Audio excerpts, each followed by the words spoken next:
I want to bring in CBS News legal contributor Jessica Levinson with more on this. First of all, I feel like we're going way back in time. It's amazing how Senator Rand Paul got the legal authority to obtain Dr. Fauci's personal journal. Your thoughts on that? So obviously, it does feel like it's from the way back machine. We know that Senator Rand Paul is looking into the origins of the coronavirus, as we just heard. We know that Senator Rand Paul does have subpoena authority when it comes to subpoenaing people or information if there is a legitimate legislative purpose for that subpoena. In addition, there's reporting that these diaries or parts of them were actually found on government databases. And so that it was federal government agencies, specifically HHS, that provided this information to Senator Rand Paul. And so I think that's how you see that we've come to having this discussion now, and how Anthony Fauci's private diaries move from obviously just being his to now being in the public square. Sure. Can anyone's personal diary or journal be subpoenaed? And is there anything that is just off limits?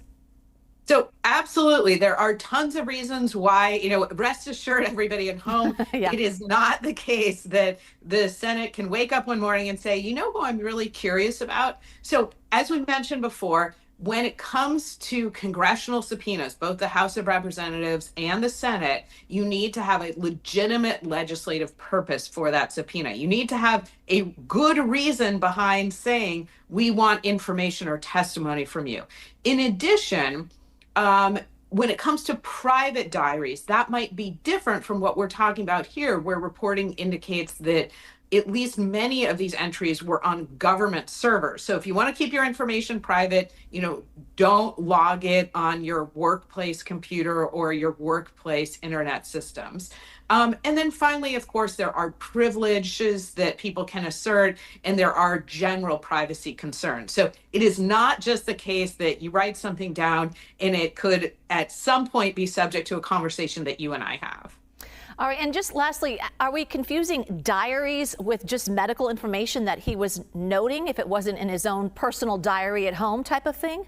So that's a great question. And I think my answer would be, I don't think there's a legal definition of privacy. So what there is a difference, of course, of diary. What there is, of course, a difference between is something that maybe I write at home about my personal impressions of people at work versus what I write during the course of my job. Those two things obviously are different. In what we're talking about with respect to the information that's been released with Anthony Fauci's journals or diaries, I think is a mix between personal and professional. We see both of those. Yeah, fascinating. All right, Jessica Levinson, appreciate the information. Thank you.